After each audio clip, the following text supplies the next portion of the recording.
بسم اللہ الرحمن الرحیم۔ آج کل سوشل میڈیا پر لال بچھڑے کی خبر چل رہی ہے کہ اسرائیل میں لال بچھڑے کو ذبح کیا جائے گا۔ امریکہ سے اس کو اسرائیل منتقل کیا گیا ہے۔ اس کی حقیقت کیا ہے؟ اس کے پیچھے کیا رول ہے؟ یہودیوں کی کیا عقائد ہیں؟ ان سب کے اوپر ایک مختصر سے وقت میں ذرا تفصیلی روشنی ڈالنے کی کوشش کروں گی۔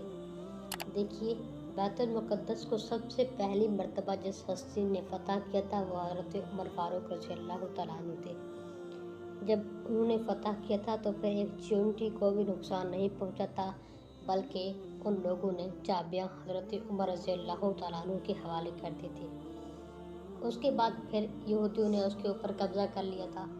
دوسری مرتبہ جب اس کو فتح کیا ہے مسلمانوں میں سے تو صلاح الدین ایوبی رحمۃ اللہ علیہ نے اس کو فتح کیا ہے۔ احادیث مبارکہ کی پیشن گوئیوں کے مطابق جب بیت المقدس کو تیسری مرتبہ فتح کرنے کی نوبت آئے گی تو امام مہدی علیہ السلام کا نزول ہوگا۔ ان باتوں کو بعد میں پیش کروں گی، پہلے یہ لال بچھڑا ہے کیا؟ دیکھیے، قرآن کریم میں ایک سورت ہے، سورۃ بقرہ، قرآن کی تمام سورتوں میں سب سے بڑی سورت ہے، اور بقرہ کا معنی ہے گائے۔ ہوا یوں کچھ کہ ایک شخص تھا بنی اسرائیل میں، وہ ایک عورت کے اوپر عاشق ہو گیا اور اس نے چاہا کہ میں اس سے نکاح کروں۔ اس نے پیغام بھیجا، وہ چچا زاد بیٹی تھی، چچا کے پاس کہ مجھے اس کا رشتہ دے دیں۔ چچا نے انکار کر دیا۔ اس کو بڑا غصہ آیا، اس نے چچا کو قتل کر دیا۔ اور کچھ یوں بھی روایات میں آتا ہے کہ وہ جو چچا تھا وہ بڑا مالدار تھا، یہ چاہتا تھا کہ چچا کی بیٹی سے جب میں شادی کروں گا تو اس کی جائیداد کا میں مالک بن جاؤں گا، لہٰذا اس نے اپنے چچا کو قتل کر دیا، کیونکہ اس کا اس کے سوا کوئی اور وارث نہیں تھا، کیونکہ وہ بھی بڑا جاگیردار شخص تھا۔ جب وہ قتل ہو گیا تو پھر لوگوں نے آواز اٹھائی، موسیٰ علیہ السلام کے پاس گئے کہ آپ اپنے اللہ سے معلوم کر کے دیں کہ اس شخص کا قاتل کون ہے، کس شخص نے اس کو قتل کیا ہے، آپ کے رب کے پاس تو ہر چیز کا علم ہے۔ موسیٰ علیہ السلام نے کہا کہ تم بیل ذبح کرو اللہ کے حکم سے۔ تو پھر وہ کہتے ہیں، اچھا آپ ہم سے مذاق کر رہے ہیں، اتتخذون ہزوا، آپ ہم سے مذاق کر رہے ہیں؟ موسیٰ علیہ السلام نے کہا، اللہ کی پناہ کے میں ظاہر والی باتیں کروں، میں کیوں تم لوگوں سے مذاق کروں گا؟ اب یہ سوال ہوتا ہے کہ گائے ذبح کرنے میں حکمت کیا تھی؟ تو علماء نے کچھ وجوہات لکھی ہیں۔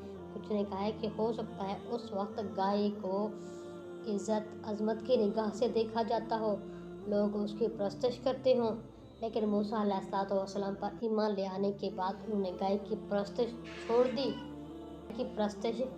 دی، تو پھر موسیٰ علیہ السلام کو حکم ہوا کہ آپ ان کو گائے ہی ذبح کرنے کا حکم دیں، تاکہ دیکھیں تو صحیح کہ ان کے دل میں ابھی بھی گائے کی محبت ہے یا ختم ہو گئی ہے، وہ اس کو ذبح کرنے کے لیے چون چراں کریں گے یا پھر ڈائریکٹ اس کو ذبح کر دیں گے۔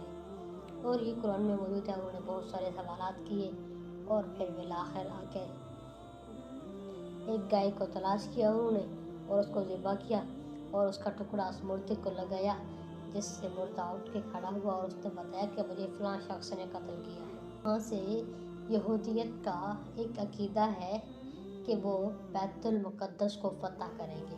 جب وہ بیت المقدس کو فتح کریں گے پھر ان کا مسیحا آئے گا، وہ آ کے تخت پہ بیٹھے گا، وہ پوری دنیا میں حکومت کرے گا، اور ان کا عقیدہ ہے کہ سب سے بڑی عزت عظمت والی قوم یہودیت کی ہے، دنیا پر حکمرانی کے قابل لائق فائق قوم ہی یہودیت ہے، اس کے علاوہ کوئی اور نہیں ہے۔ بھائیوں کا عقیدہ تھا کہ ان کا مسیح آئے گا، ان کی پریشانیاں دور ہو جائیں گے، ان کے غم ڈال جائیں گے، اسی لیے وہ بھی اس کی تیاری میں لگے ہوئے ہیں۔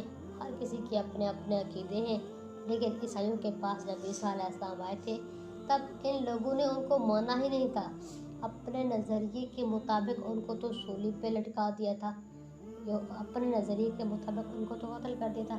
اب یہ اپنے مسیحا کے انتظار میں، وہ حقیقت میں ہے دجال۔ ان کا عقیدہ ہے کہ جب ہمیں لال رنگ کے بچھڑے مل جائیں گے، ریڈ ہائیفر، یعنی اب ہم لال گائے ہمارے پاس بھی ہیں، لیکن ان کے جو پاؤں ہیں، کھور وغیرہ ہیں وہ بلیک ہوتے ہیں یا کسی اور کلر کے ہوتے ہیں، یا دم کا کوئی مسئلہ ہوتا ہے، کسی نہ کسی اور کلر میں ہوتا ہے۔ کوئی بچھڑا ایسا ملنا ممکن نہیں جو فل ریڈ ہو، لیکن انہوں نے اپنی کیمیائی تخریب کاریوں سے کچھ کر کے ایسے بچھڑے بنا لیے ہیں جو کہ فل ریڈ ہیں۔ اب خبروں میں سننے کو یہ بات آ رہی ہے کہ انہوں نے سرچ کر لی ہے اور امریکہ سے انہیں اسرائیل منتقل کر دیا گیا ہے۔ ان کا عقیدہ ہے جب ہم 4 بچھڑے ذبح کریں گے 3 سال کے، تو پھر جو ہے ہمیں حکم ہے کہ ہم بیت المقدس کو گرا دیں اور اس کے اوپر تخت سلیمانی کو تعمیر کریں۔ بچھڑے ذبح کریں گے، اس کے بعد وہ بیت المقدس کو گرائیں گے، یہ ان کا عقیدہ ہے۔ اور یہ وہ خبریں سننے کو مل رہی ہیں کہ بیت المقدس کے نیچے انہوں نے سرنگیں بنا لی ہیں کہ جو ہی وقت آئے گا تو اس کو فٹ سے گرا دیں گے۔ حقیقت حال اللہ جانتے ہیں۔ اب رہی بات تخت سلیمانی کیا ہے، کہتے ہیں وہ ایک پتھر ہے جس کے اوپر اللہ تعالیٰ نے داؤد علیہ السلام کی تخت پوشی ہوئی تھی اور پھر تاج پوشی ہوئی تھی، اور پھر حضرت سلیمان علیہ السلام کی بھی، اور پھر اس کو اپنے بادشاہوں میں منتقل کرتے گئے کہ جو بھی بادشاہ بنتا تھا اسی تخت پہ بیٹھتا تھا۔ بعد میں ان لوگوں نے اسی پتھر کو ایک کرسی میں سیٹ کر لیا تھا، اس کو اپنے پاس محفوظ کر لیا ہے۔ اب اس کو لے آئے ہیں بیت المقدس کے قریب کہ اس کو یہیں پہ رکھیں گے، ہمارے مسیح آئیں گے، اس کے اوپر بیٹھیں گے اور وہ پوری دنیا پر جو ہے حکومت کریں گے۔ تابوت سکینہ وہ ہے جس میں حضرت موسیٰ علیہ السلام کے معجزات، مطلب ان کا عصا اور ان کی کچھ چیزیں ہیں۔ ان کا یہ بھی عقیدہ ہے جن کے پاس وہ تابوت ہوگا وہی فاتح بنیں گے، چاہے وہ کسی بھی قوم سے تعلق رکھتے ہوں، یہ اس کی بھی تلاش میں ہے۔ اب یہ بات بتانے کا مقصد یہ ہے دجال جب بھی آئے گا ہمیں اس سے بچنے کے لیے نبی علیہ السلام کی احادیث پر عمل کرنا چاہیے، سورہ کہف کا اہتمام کرنا چاہیے اور دعائیں پڑھنی چاہیے۔ اللہ تعالیٰ ہمیں دجال کے فتنے سے محفوظ رکھے۔ اور آپ لوگوں سے یہ گزارش ہے کہ بجائے سوشل میڈیا پہ جانے کے لیے دینی سوالات کے، آپ اپنے علماء سے رابطہ کریں۔ نہ تو آپ گوگل سے اس طرح کی ریسرچ معلوم کریں، نہ آپ چیٹ جی پی ٹی کے پاس جائیں، بلکہ آپ سیدھا اپنے علماء سے رابطہ کریں۔ وہ کیا کہتے ہیں، اس کی حقیقت کیا ہے، آگے ہونے والا کیا ہے، اللہ سے بہتر جانتے ہیں۔ امید کرتی ہوں آپ کو یہ باتیں سمجھ آئی ہوں گی۔ ہمیں دعا میں یاد رکھیے گا۔